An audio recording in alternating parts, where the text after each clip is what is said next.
Well, I remember watching a movie or a TV show, and in this program, there was a basketball team. And the basketball team had a star player. And the star player, the best player on the team, he was a little arrogant. He really wanted to be the star of the team. He wanted everything to be about him. He wanted to make all the big plays himself. He wanted to make all the big shots himself. In fact, he wanted to make all of the shots. He wanted to do all of the scoring. And so as they were playing, this player, and it's true that he was better than the others, but there's a team as a team, and all players are needed. But as they were playing, he started calling for the ball constantly. So they'd go, if he didn't have the ball, he was like, give me the ball, give me the ball, give me the ball, come on, come on, come on. And he always wanted to have. And then if someone else would take a shot and miss, he started reprimanding them. You should have passed it to me. If you passed it to me, we would have scored. And he really was kind of obnoxious. Eventually, the rest of the team got tired of it, and they quit passing the ball to him completely. They're like, let's just avoid him. And so they're playing with each other. So they're basically playing with a 4-man team instead of a 1-man team. But he didn't like that, so he started stealing the ball from his own teammates. The coach drew up a plan at the end of one of the games, and he wasn't the one to take the last shot. And of course, he thought, that's not good, that's not right. So the coach had the plan that was drawn up. They started running the plan, and he ran and intercepted a pass, stole the pass from his teammate, and took the shot and missed. But it was all about him, and that's all he cared about. He wanted to be in control, and he wanted to have all the glory. Well, I was reminded of that when I was reading our passage for today. There's a guy named Abner, and Abner is power hungry. He wants to be on top. He knows what God wants, but he doesn't care. He does what he wants instead. On the other hand, we will see David, and we have David here and the people of Judah trying to follow God. And so that's where we start today in chapter 2. Are we following God's plan or someone else's? Look at chapter 2. Well, before we read that, let me remind you what has been happening. Because we're picking up in 2 Samuel. It's picking up the story, what's been happening through 1 Samuel. So let me remind you where we're at. Saul had been chasing David, had wanted to kill David. In fact, he tried to kill David on more than one occasion. David ran away and went into hiding, and then Saul chased him all over trying to catch him down and trying to kill him. And in fact, there were several times people would inform on him and say, hey, David's down here. And Saul would say, okay. And so he'd head down there into that area to try to find him. And a couple of those occasions, David found him instead, but David spared his life. You'll remember that. But Saul went down there to try and kill David. And long story short, David and his men ended up living in a city called Ziklag. It was in the Philistine territory, but the city had been given to him, and the Philistine leader of that region thought that David was on his side, basically. Thought that David had turned against Israel and was on the side of the Philistines. But we also read that whenever David would go out and into a battle and come back with spoil, what would he do? He would take that spoil, some of that spoil, and he would send it to his friends and relatives in Judah. And so he would share the wealth there with the people of Judah. But now we come to this point where Saul is dead and David wants to go home. But even now, David doesn't just rush on into Israel and say, hey, God said I should be king, make me king. He doesn't just rush back there and demand the throne. Look what he does. Chapter 2, verse 1. It says, after Saul's death and the report of his death, after this, David inquired of the Lord, shall I go up into any of the cities of Judah? And the Lord said to him, go up. David said, to which shall I go up? And he said, to Hebron. So David went up there, and his 2 wives also, Ahinoam of Jezreel and Abigail, the widow of Nabal of Carmel. And David brought up his men who were with him, everyone with his household, and they lived in the towns of Hebron. And the men of Judah came, and there they anointed David king over the house of Judah. Now let's stop there for a second. So David, it says that he inquired of God. In other words, he asked God what to do. He went to God for guidance here. He's like, should I go home to Judah? And God said, yes. And then he said, well, which town should I live in? And he told him, Hebron. Now, we don't know exactly how David inquired of God. It was probably through the priest that was with him, who had the ephod with the Urim and the Thummim, and the thing where they could ask God a question, and they pulled out the stones, and it could give a yes or no answer, or an A or B answer. And so it was probably through that, but he asked God, and God told him, yes, go up and go to Hebron. Now, David is looking for instruction from God, looking for guidance from God before making this big move. And I want you to think about it. This was a big move for David. Not only is he going back to Israel, and Israel, heading back to Israel, he might be asking, is it safe? I mean, I've been gone for a while, and Saul has been chasing me, and some of Saul's people are still alive. Is it safe? Is there a threat for me in Israel? So should I go? But not only is he asking that, but he's also leaving Philistine territory with his family and everything he has, all his men and all of their families and all of their stuff. In other words, they're moving. They're making a definitive move. By doing this, he would be severing ties with the Philistines, those who had thought they were his friends and were kind of protecting him and giving him this city in which to live in. He would be severing ties with the Philistines and reasserting his allegiance to Israel. Now, he had never been not loyal to Israel, but they thought he was. But by moving back, he's now reasserting his allegiance to Israel. Now, the other thing is, who just lost this battle with the Philistines? Israel. And so this is a big move, a definitive move, saying, I'm going back home, I am an Israelite, and I'm identifying with my relatives. And so he goes to Judah, but he still doesn't show up and demand that they make him king. Even though he's been given this promise from God that you will be king, he doesn't show up and say, hey, make me king. He just moves home. But his relatives, the people of Judah, they come to him and they make him king over the tribe of Judah, at least. He's not yet king over the rest of Israel. But Judah, they are following God's choice. They are following God's plan, and they make David king. Well, let's keep reading. Chapter 2, the second half of verse 4. Says, when they told David, it was the men of Jabesh Gilead who buried Saul. David sent messengers to the men of Jabesh Gilead and said to them, may you be blessed by the Lord because you showed this loyalty to Saul your Lord and buried him. Now may the Lord show steadfast love and faithfulness to you, and I will do good to you because you have done this thing. Now therefore let your hands be strong and be valiant, for Saul your Lord is dead, and the house of Judah has anointed me king over them. So right away, we see David start acting kingly.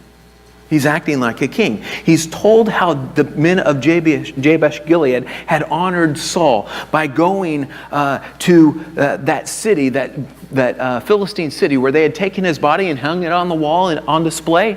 The men of Jabesh Gilead snuck over there, risked their lives, took his body down, and brought it back home and gave it a proper burial.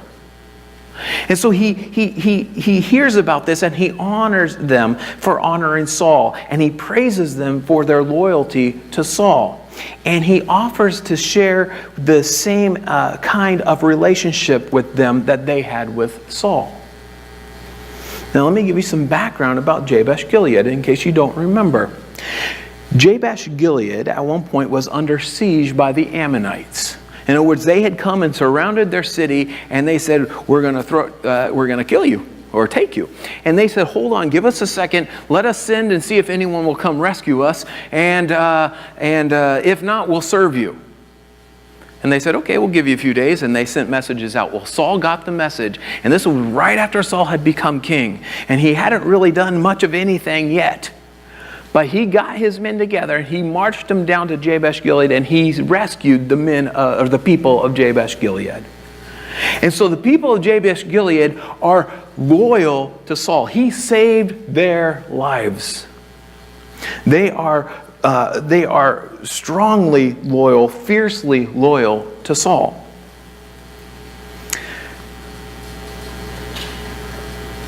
And now when they had an opportunity to honor him, they snuck over there, got his body, and brought it back and honored him.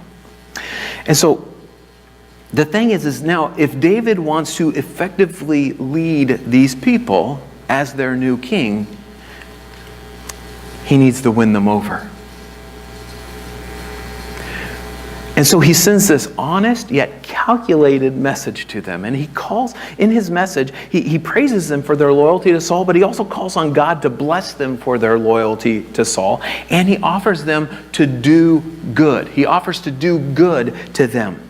And the wording that he uses here suggests a treaty of sorts. In other words, he's inviting them to follow him. And he's basically saying, as Saul treated you well, I will treat you well. If you're loyal to me like you were loyal to Saul, that would be great. We'll have a great relationship.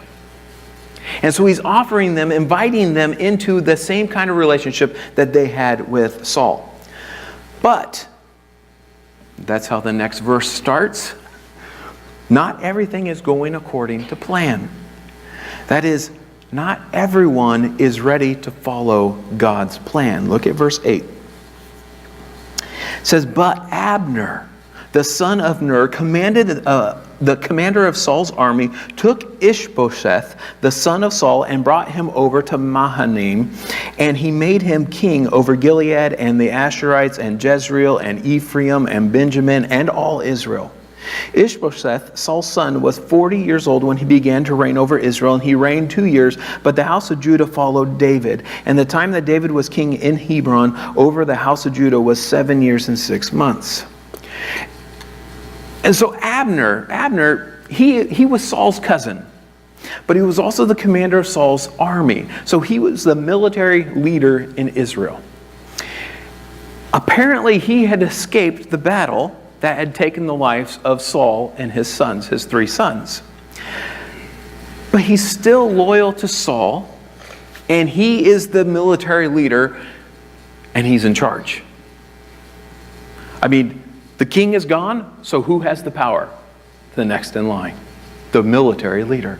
And so he has all the power, he's in charge. Now Abner wants to do his own thing. He wants to do things his way. Saul and his people, they all knew what God had promised about David. They all knew that God had said Saul would be replaced by David. They knew that God said David would be the next king. You remember even Jonathan and David had that conversation. They all knew what was supposed to happen. They all knew what God's plan was. They knew God's decree. But Abner doesn't care. And he sets up a rival king in Israel. I mean, he's Saul's son, and he claims that he has the legal right to the throne because he's the son of Saul. But it's interesting, he also takes him and he moves him to the east side of the Jordan, far away from the Philistines. So they move, but he sets up this rival king in Israel. But it says, but Judah followed David. And therefore, Judah was following God. Abner is acting in arrogance. He's doing whatever he wants. You see, he is the power, humanly speaking, he is the power in Israel. And he thinks he can do whatever he wants and get away with it. But his arrogance continues, and he tries to put a stop to God's plan, and he starts a fight with David. Well, let's keep reading and see what happens. In verse 12, it says, Abner, the son of Ner, and the servants of Ishbosheth, the son of Saul, went out from Mahanaim to Gibeon. And Joab, the son of Zeruiah, and the servants of David went out and met them at the pool of Gibeon. And they sat down, the one on the one side of the pool, and the other on the other side of the pool. And Abner said to Joab, let the young men arise and compete before us. And Joab said, let them arise. Then they arose and passed over by number 12 for Benjamin and Ishbosheth, the son of Saul, and 12 of the servants of David. And each caught his opponent by the head and thrust his sword in his opponent's side. So they fell down together. Therefore the place was called Helkath Hazarim, which is at Gibeon. And the battle was very fierce that day, and Abner and the men of Israel were beaten before the servants of David. Abner is the aggressor here. If you notice, it said that he and his men went out, and then David's army went out to meet them. So Abner is the one who's starting this conflict. But the two rivals, kings, these two rivals are both claiming that they are the legitimate king. But now Abner is coming to fight for that throne and to claim that there should only be one king. Problem is, he's fighting for the wrong one. But they meet, and Abner again takes the lead, and he says, let's just let the young men fight. In other words, let's let 12 men from each army fight each other. The idea is that these 12 would come from each side, they would fight each other, and whatever the result was, whoever won that miniature battle would be the winner incomplete. Rather than have everyone fight, let's just have a few fight. Well, the problem is, they have this little fight, and what happens? They all die. There is no winner. It's totally inconclusive because everyone kills their opponent. So all 24 men are dead. And because of this inconclusive ending, what happens? They all fight. So the battle begins, and the big battle, and they're all fighting. And the Israelite army flees from David's men. David's men win decisively. Let's keep reading verse 18. It says, and the three sons of Zeruiah, there were Joab, Abishai, and Asahel. Now Asahel was as swift of foot as a wild gazelle. In other words, he was really fast. And Asahel pursued Abner as he went. He turned neither to the right hand nor to the left from following Abner. Then Abner looked behind him and said, is it you, Asahel? And he answered, it is I. Abner said to him, turn aside to your right hand or to your left and seize one of the young men and take his spoil. But Asahel would not turn aside from following him. And Abner said again to Asahel, turn aside from following me. Why should I strike you to the ground? How then could I lift up my face to your brother Joab? But he refused to turn aside. Then Abner struck him in the stomach with the butt of his spear. So the spear came out at his back, and he fell there and died where he was. And all who came to the place where Asahel had fallen and died stood still. So you have Abner and his army fleeing from Israel. You have Joab, who's the commander of David's army, and he has two brothers. And one of his brothers is Asahel, and he's a really fast runner. And he's chasing Abner.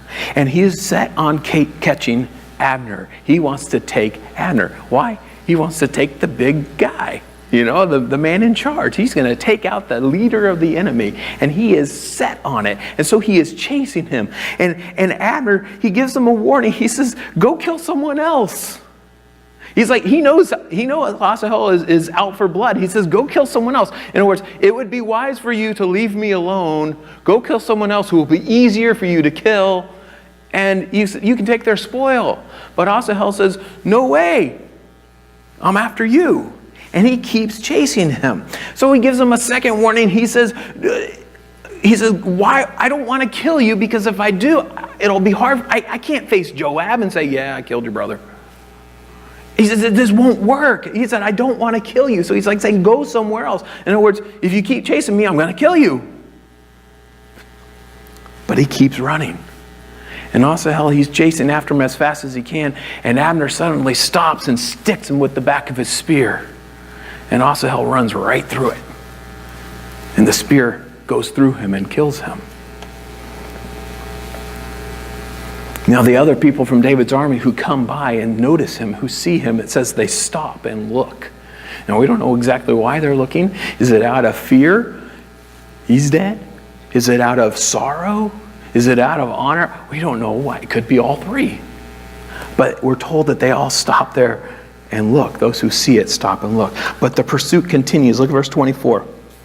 It says, but Joab and Abishai pursued Abner, and as the sun was going down, they came to the hill of Ammah, which lies before Gihah, on the way to the wilderness of Gibeon. And the people of Benjamin gathered themselves together behind Abner and became one group and took their stand on the top of the hill.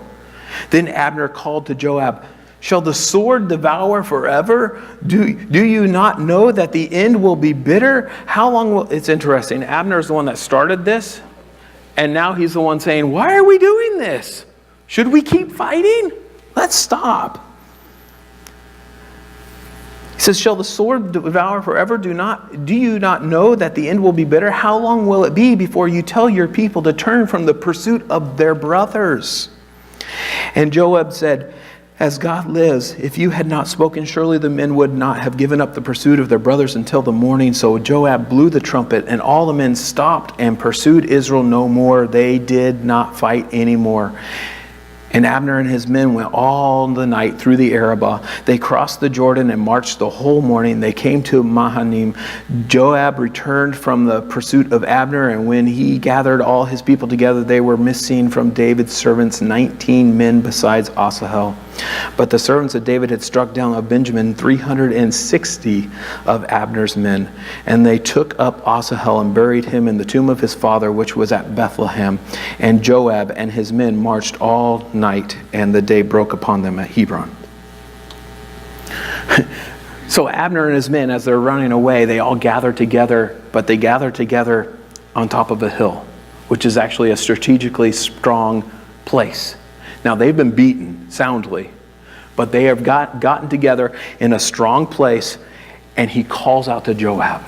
And at this point, he calls out because he wants them to stop fighting. I mean, this is his last-ditch effort to say, let's save some of us. But he says, his reason, he says, why should we keep doing this? Because we're brothers. Well, now he realizes this? But he says, we're brothers. We shouldn't be killing each other. Well, that's true. They are. They're relatives. He's like, they shouldn't be fighting. And Joab agrees with it, and he calls off the pursuit. And everyone then goes home to their separate places. And we're told here that David lost a total of 20 men. And Abner lost 360 men. That's 18-1. So every one of David's men who fell, 18 of Abner's men fell. This was a decisive victory. But not only that, this is the price of Abner's arrogance. This is the consequence of his defiance of God. Well, the fighting between the two sides continues for a long time, and loyalties are tested. Look at chapter 3, beginning in verse 1. It says, there was a long war between the house of Saul and the house of David, and David grew stronger and stronger, while the house of Saul became weaker and weaker. And sons were born to David at Hebron. His firstborn was Amnon of Ahinoam of Jezreel, and his second Chileab of Abigail, the widow of Nabal of Carmel, and the third Absalom, the son of Maacah, the daughter of Talmai, king of Geshur, and the fourth Adonijah, the son of Haggith, the fifth Shephatiah, the son of Abital, and the sixth Ithream of Eglah, David's wife. These were born to David in Hebron. So we get this little report of David's growing strength. He's growing and growing in strength. He's getting stronger and stronger, and the weakening of Saul's family and his friends and relatives. And so Saul's house is getting weaker. David is getting stronger. And as part of this report, David's strength is demonstrated by the fact that he's having many sons born to him. Now, there's also a strange thing as we read through this, because every one of these sons came from a different wife. Now, the author doesn't comment specifically about David's growing number of wives, but he does make it clear that each one of those sons came from a different woman. And this immediately makes me think back to God's law about Israel's kings. Back in Deuteronomy 17:17, it says that the king of Israel was not to, quote, acquire many wives. You see, God makes this law because this is what the kings of that time did. But he makes the law and says, you are not to acquire many wives. But what is David already doing? I mean, he's barely been set up as king in Judah. He's already acquiring many wives. He's following the ways of other kings in his culture. And when we read this, we say, David's not perfect. You see, it's funny because we know about David, and a lot of people love David, and we talk about David as a hero of the faith, and that's true. But we also, and one of the things that's cool about the Bible is it lets us see his weaknesses as well. It lets us see that just because he's a man of faith doesn't mean that he's perfect. He does things where he is following God, but at times he also followed his culture, did things that were opposed to the ways of God. Of course, in this list, we also see a little foreshadowing of a weakness in David.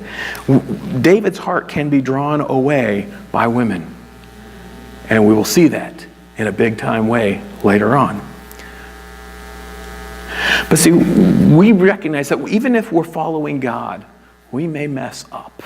We may make wrong choices. Now, that doesn't make it good or okay, but it happens. We are not perfect. God forgives his people, and if your heart is right, he will still use you. This is the cool thing when we read through the Bible, we see this, that God's plans are filled with imperfect people. Well, back to the story here, verse 6 of chapter 3. It says, while there was war between the house of Saul and the house of David, Abner was making himself strong in the house of Saul. Now Saul had a concubine whose name was Rizpah, and the daughter of Aiah. And Ishbosheth said to Abner, why have you gone into my father's concubine?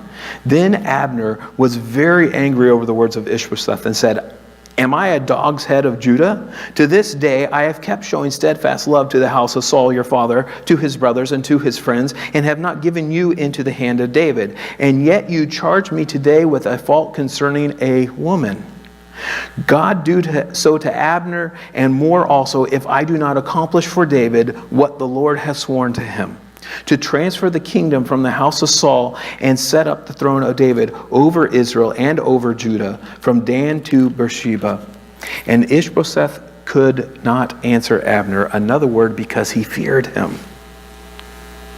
And so while David is growing stronger and stronger, and while Saul's family, Saul's relatives, Saul's friends, Saul is growing weaker and weaker, we are told, though, that Abner is making himself strong in the house of Saul.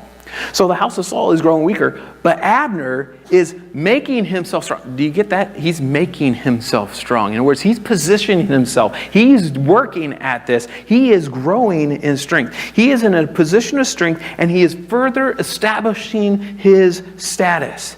Again, he is the real power behind the throne in Israel. Now, seemingly out of nowhere, Ishbosheth accuses Abner of sleeping with Saul's concubine, or Saul's wife, one of Saul's wives. Now, we haven't heard anything about this, so we're left wondering, did it really happen? I mean, he could be just making a false accusation, right? But I think it's probably true given a couple facts. First of all, Abner doesn't actually deny it. He gets upset, but he never really denies the accusation. He says that he's been loyal, but he doesn't deny the accusation. Secondly, we're told that this accusation immediately following the statement about Abner making himself strong. Now, we need to understand something about their culture. In taking the king's concubine or king's wife, this would be a huge power play. Because what are you doing? She belongs to the king, and you're taking her for yourself? You see, you're usurping the king's right, the king's privilege. You're usurping the king's power. And in fact, in doing so, you're suggesting that you're stronger than the king. That you can take whatever you want to from the king, and he can't do anything about it. And so, it appears this is one of the ways he's making himself stronger. It appears that he's trying to gain more and more power in this way. But Abner acts like this is just a small issue. I mean, this is a huge thing if he did this, and he acts like it's a small thing. He says, after all I've done for you, you charge me with this? Something involving a woman? Like, this is no big deal. And he's actually very upset by the accusation. But it seems he may just be upset because Ishbosheth has actually called him on it. Weak Ishbosheth has actually challenged him and saying, you don't have the right to do this. He can't get away. He's upset because he can't get away with just doing whatever he wants, doing anything he wants, like he thought he could. And this changes everything for Abner. You see, he claims that he's been loyal to the house of Saul. Of course, if this accusation is true, he hasn't really been loyal. But he claims to have been loyal to the house of Saul. But his loyalty is now changing. You see, he says, now I'm going to do whatever I need to do in order to make David king over all of Israel.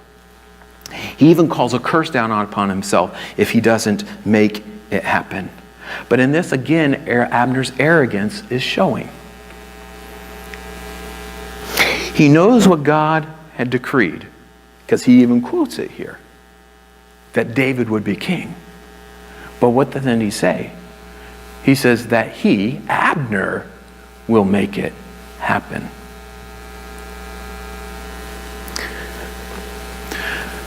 On the other hand, as we're looking at Abner, it is true that he has the power and that he has influence, and he tells Ishbosheth that he will use that power and influence to take the kingdom away from him and give it to David. And Ishbosheth, as weak as he is, can't do anything about it. He can't even say anything to stop it. We'll keep reading verse 12. And Abner sent messengers to David on his behalf, saying, to whom does the land belong? Make your covenant with me, and behold, my hand shall be with you to bring over all Israel to you. And he said, good, I will make a covenant with you, but one thing I require of you. That is, you shall not see my face unless you first bring Michal, Saul's daughter, when you come to see my face. Then David sent messengers to Ishbosheth, Saul's son, saying, give me my wife Michal, for whom I paid the bridal price of 100 foreskins of the Philistines. And Ishbosheth sent and took her from her husband Paltiel, the son of Laish. But her husband went with her, weeping after her all the way to Bahurim. Then Abner said to him, go, return. And he returned. And so Abner sends a message to David, and it's hard to know exactly what Abner is thinking when he asks the question, who does the land belong? To whom does the land belong? Does he mean that it belongs to David because David had been promised it from God? Because of God's decree, his promise? If so, Abner is saying that he will be God's agent in giving the land to David. Or is Abner referring to himself? To whom does the land belong? Me.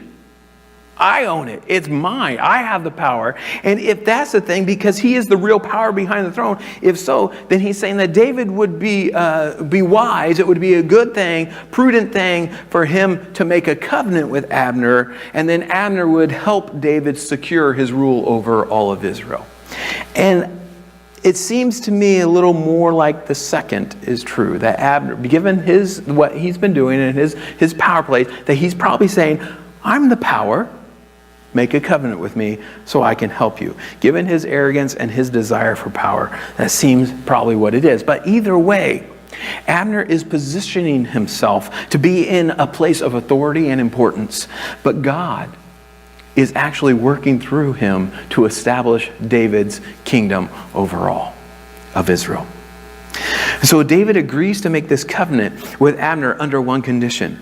He wants his first wife back. He says, you must bring Michal with you when you come. But then he sends a message directly to Ishbosheth demanding her back. And he sends her. Now, of course, her current husband follows her and he's weeping, and it's understandable. He doesn't want her to leave. That's understandable. And actually, as we read this, it seems a little strange. I always feel uncomfortable when I read this. Why? You're taking her away from her husband. I feel for the guy. So why did David ask for Michal when she's now married to another man? Well, for a couple reasons. On one hand, Saul took her from him. He didn't divorce her. He didn't leave her. Saul took her from him when he was in exile and gave her to another man. She is rightfully his wife, David's wife. And so he wants her back. And in fact, it appears that Ishbosheth agrees with this sentiment, with this truth, that she is rightfully his wife, because he sends her back to him. Now, on the other hand, it may simply be a power play by David. You see, with Michal as his wife, he is legitimately a son-in-law of Saul, and he can make a legitimate claim to the throne that way. And so it's just one more thing in his favor. So it may be just a political move in order to manipulate the situation in his favor. Well, let's keep reading. Verse 17 through 19. It says, and Abner conferred with the elders of Israel, saying, for some time past you have been seeking David as king over you. Now then bring it about, for the Lord has promised David, saying, by the hand of my servant David I will save my people Israel from the hand of the Philistines and from the hand of their enemies. Abner also spoke to Benjamin, and then Abner went to tell David at Hebron all that Israel and the whole house of Benjamin thought good to do. So Abner does what he said he would, and he talks with the leaders of Israel, and they specifically mention the people of Benjamin. They're singled out, and it makes sense because Saul and Ishbosheth are from the tribe of Benjamin. This is their relatives. So they have to be brought on board with this. But Abner's words are interesting here. Earlier he set up this rival king, his own king, in spite of God's decree. He just ignored God's decree. But now, when he's trying to sway the people to follow David, he reminds them of God's decree, what God had said, that David is supposed to be the king, that God would use David to rescue you from Philistines and your enemies. You see, Abner does whatever he thinks will help his social situation, his social status, whatever will better his situation. He's really all about himself. He's loyal to himself. And he will give his loyalty to whoever he thinks will help him the most. His loyalty is for sale to the highest bidder, so to speak. But even though, I want us to catch this, even though Abner ended up on the right side, he's not a good example for us to follow. He is selfish. But in our passage today, we saw Abner, who ignored God's word and set up his own rival king. We saw the people of Israel who followed Abner's plan rather than God's plan. Of course, then they came in line later on because Abner told them to. They were following Abner rather than God. Then we had David, who followed God and sought out his guidance as to how he should live out God's plan. We also saw that he wasn't perfect, but he was following God. And we also saw the people of Judah who knew what God's decree was, and they followed it. You see, the application of this passage is quite simple. If you know what God has said, follow it. If you know what God has said, do it. If you know Jesus, follow him. Live by it. In every situation, don't ignore God or his ways or his plan because you think you have a better idea. Or because you think you can get further ahead if you do it your own way. So, here's the question I want to ask today. Have you set up a rival king? Are you following your own plan rather than God's? Now, this may not be a full-blown, I'm going to do my way, I'm going to live my way, I don't care what God says, I'm going to ignore it. It may not be a full-blown, all-out like Abner was, but it may be just certain areas of your life, or maybe where just certain places where you say, you know what, where you're doing it your own way rather than following God. Where you say, I know God says this, but I can advance more if I do that. I know God says this, but I can make more money if I do that. I know God says this, but certain people will like me better if I do that. Have you set up a rival king? Are you following your own plan rather than God's? Are you living for your own glory or for God's? That is the challenge before us.